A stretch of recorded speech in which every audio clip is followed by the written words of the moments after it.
नमस्कार। GS quick revision series में आपका हार्दिक स्वागत है। पिछले वीडियो में हम लोगों ने प्राचीन इतिहास के अंतिम क्लास को देखा था और मैंने आपको बताया था कि वहाँ पर प्राचीन इतिहास समाप्त होता है और आज हम मध्यकालीन इतिहास को देखेंगे आज की इस क्विक रिवीजन सीरीज में। लेकिन मध्यकाल में आपको पता है कि मध्यकाल के दो पार्ट हैं, एक होता है पूर्व मध्यकाल, एक होता है उत्तर मध्यकाल। उत्तर मध्यकाल मुख्य रूप से दिल्ली सल्तनत से माना जाता है, यानी 1206 से, और 1206 के पहले की जो घटनाएं हैं वो पूर्व मध्यकाल में आती हैं। तो उसी के दौरान बहुत सारे वंशों का उदय हुआ, छोटे छोटे वंश, जिसमें पाल वंश, सेन वंश, राष्ट्रकूट वंश और राजपूत वंश। राजपूत वंश में गुर्जर प्रतिहार वंश, चंदेल वंश, गहड़वाल वंश, परमार वंश और चौहान वंशों का क्रमशः उदय होता है। तो इन सब वंशों के बारे में जो इम्पोर्टेंट फैक्ट्स हैं, जिनसे क्वेश्चंस आते हैं, उसको हम लोग देखेंगे। शुरुआत करते हैं सबसे पहले पाल वंश से। देखिए, जब हर्ष का शासन था, हर्षवर्धन का शासन था, उसके बाद से बंगाल की स्थिति बहुत अच्छी नहीं थी। उसके जाने के बाद बंगाल में अव्यवस्था की स्थिति उत्पन्न हुई।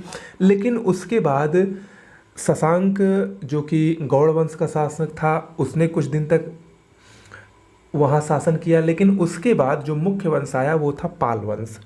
पाल वंश का संस्थापक गोपाल था। गोपाल बौद्ध मतानुयायी था, यानी बौद्ध मत को मानने वाला था, बौद्ध धर्म का अनुयायी था। और इसी बौद्ध धर्म से प्रेरित होकर गोपाल ने ओदंतपुरी विहार तथा नालंदा विहार का निर्माण कराया। नोट डाउन कर लीजिएगा, मोस्ट इंपॉर्टेंट है। ओदंतपुरी विहार और नालंदा विहार का निर्माण कराया। ओके। धर्मपाल पाल वंश का सबसे महत्वपूर्ण शासक था। धर्मपाल ने विक्रमशिला विश्वविद्यालय, जो कि बिहार के भागलपुर में स्थित था, उसकी स्थापना करवाई तथा सोमपुरी विहार का भी निर्माण धर्मपाल ने ही करवाया था। ओके। देखिए, इसी पाल वंश का एक बहुत ही प्रसिद्ध शासक था महीपाल। इसी के समय में मैंने आपको पिछले वीडियो में, पिछले लेक्चर में, जब दक्षिण भारत का राजवंश पढ़ा रहा था, तो उसमें हमने बताया था कि एक बहुत ही प्रसिद्ध चोल शासक था राजेंद्र चोल, जिसने गंगा का अभियान जब किया था तो उस समय बंगाल का शासक महीपाल ही था, जो पाल वंश का था। ओके। चलिए, पाल वंश के बाद आते हैं हम सेन वंश की तरफ। सेन वंश मुख्य रूप से पश्चिमी आंध्र प्रदेश में स्थित एक ब्रह्म क्षत्रिय वंश था, यानी ये पहले ब्राह्मण थे और बाद में ये क्षत्रिय बने। ठीक है। सेन वंश के एक बहुत ही प्रसिद्ध शासक थे लक्ष्मण सेन। इनके दरबार में बहुत ही प्रसिद्ध लेखक जयदेव, जो कि गीत गोविंद के रचयिता थे, और हलायुध ने ब्राह्मण सर्वस्व नामक ग्रंथ लिखा था, ये रहते थे। ठीक है। तो अक्सर पूछता है जयदेव कहाँ रहते थे जिन्होंने गीत गोविंद लिखा है, तो सेन वंश के लक्ष्मण सेन के दरबार में थे। इसके बाद आते हैं राष्ट्रकूट वंश की तरफ। राष्ट्रकूट वंश का संस्थापक दंती दुर्ग था। ठीक है। राष्ट्रकूट वंश का संस्थापक दंती दुर्ग था। राष्ट्रकूट वंश की भाषा कन्नड़ थी और राष्ट्रकूट चालुक्यों के सामंत थे। राष्ट्रकूट चालुक्यों के सामंत थे, याद रखिएगा। इनकी राजधानी मान्यखेत थी। मान्यखेत कर्नाटक के गुलबर्गा जिले में स्थित है।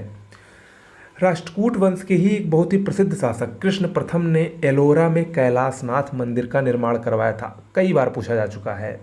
कैलाशनाथ मंदिर का निर्माण कृष्ण प्रथम ने करवाया, जो कि राष्ट्रकूट शासक था।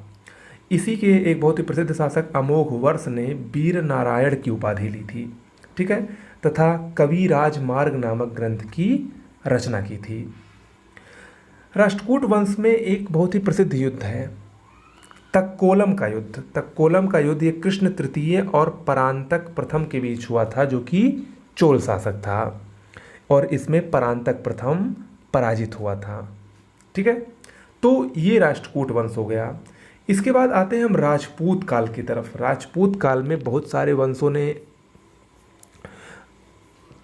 क्रमशः शासन किया, इसको हम इस प्रकार से कह सकते हैं, जिसमें सबसे पहले हम लोग गुर्जर प्रतिहार वंश को देखते हैं। देखिए, पुलकेशिन द्वितीय जो कि दक्षिण भारतीय राजवंश का एक बहुत ही प्रसिद्ध शासक था, पुलकेशिन द्वितीय के ऐहोल अभिलेख से गुर्जर प्रतिहार का उल्लेख सर्वप्रथम हुआ है। एहोल अभिलेख पुलकेशिन द्वितीय से सर्वप्रथम गुर्जर प्रतिहार वंश का उल्लेख मिलता है।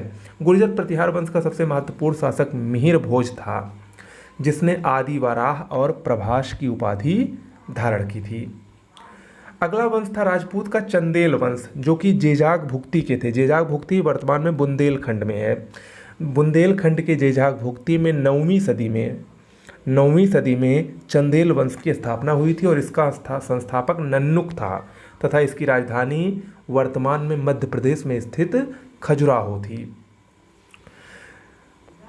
चंदेल वंश में बहुत ही प्रसिद्ध सेनापति थे आल्हा उदल। आप लोगों ने इनका नाम सुना होगा, आल्हा उदल।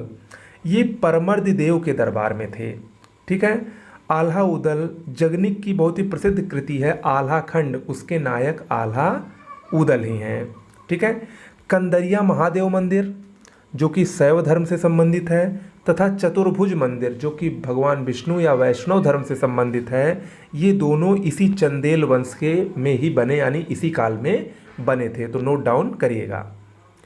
इसके बाद आता है तीसरा राजपूत वंश, कन्नौज का गहड़वाल वंश। कन्नौज का गहड़वाल वंश, इसका संस्थापक चंद्रदेव था और प्रमुख शासक इसका जयचंद था। ठीक है, जयचंद उस समय पृथ्वीराज चौहान का समकालीन था, पृथ्वीराज तृतीय का समकालीन था। जयचंद ने बहुत ही प्रसिद्ध युद्ध लड़ा मोहम्मद गोरी के साथ, जिसको चंदावर के युद्ध के नाम से जाना जाता है। 1194 ईस्वी में, मैंने इसको आपको बताया है, जयचंद और मोहम्मद गोरी के बीच में युद्ध लड़ा गया था, जिसमें मोहम्मद गोरी की विजय हुई थी। प्रसिद्ध संस्कृति कवि श्रीहर्ष, जिन्होंने नैषध चरितम की रचना की, वो जयचंद के ही दरबार में रहते थे। इम्पोर्टेंट है। ओके, इसके बाद आता है अगला राजपूत वंश, गुजरात का चालुक्य वंश।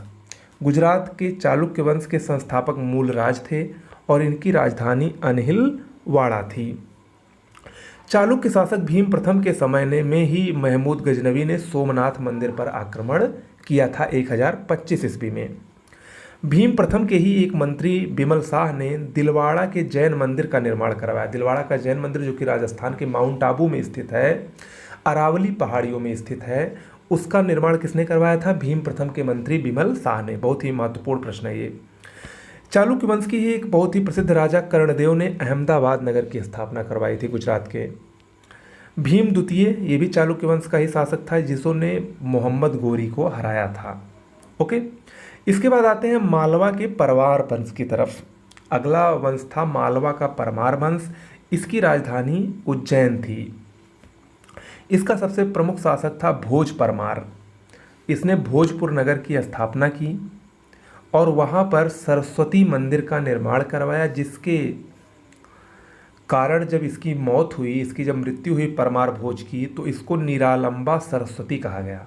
ओके, अक्सर पूछता है किसकी मृत्यु को निरालंबा सरस्वती कहा गया, तो याद रखिएगा परमार वंश के भोज की या भोज परमार की। इसके बाद आते हैं अजमेर के चौहान वंश की तरफ। इसका संस्थापक वासुदेव था, लेकिन इसका सबसे प्रमुख शासक पृथ्वीराज चौहान है, जिसको पृथ्वीराज तृतीय के नाम से जाना जाता है। इसने राय पिथौरा की उपाधि ली और मोहम्मद गोरी के साथ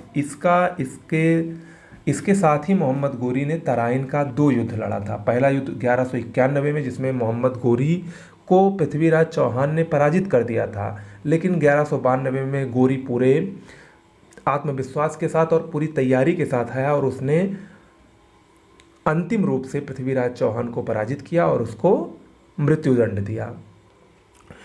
इसके दरबार में पृथ्वीराज रासों के रचयिता चंद्र बरदाई रहते हैं। मोस्ट इंपॉर्टेंट है, चंद्र बरदाई और जयानक, ये 2 कवि इसके दरबार में रहते थे।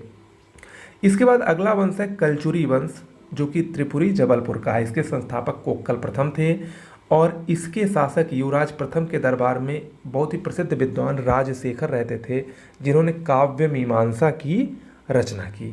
ओके, तो आज के लिए इतना ही, और पूर्व मध्यकाल में इतना ही इम्पोर्टेंट है और इतना आपको पढ़ना है।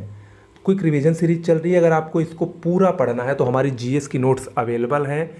सबकी आपको मिलेगी कंप्लीट यूपी पीएससी सिविल के लिए कंप्लीट पैकेज है जीएस हिंदी और करंट अफेयर्स का। अगर आप लोग लेना चाहते हैं तो 9451900992 इस नंबर पर व्हाट्सएप या टेलीग्राम के जरिए मैसेज करिए। वहाँ पर आपको सारी जानकारी नोट से संबंधित दी जाएगी। नमस्कार।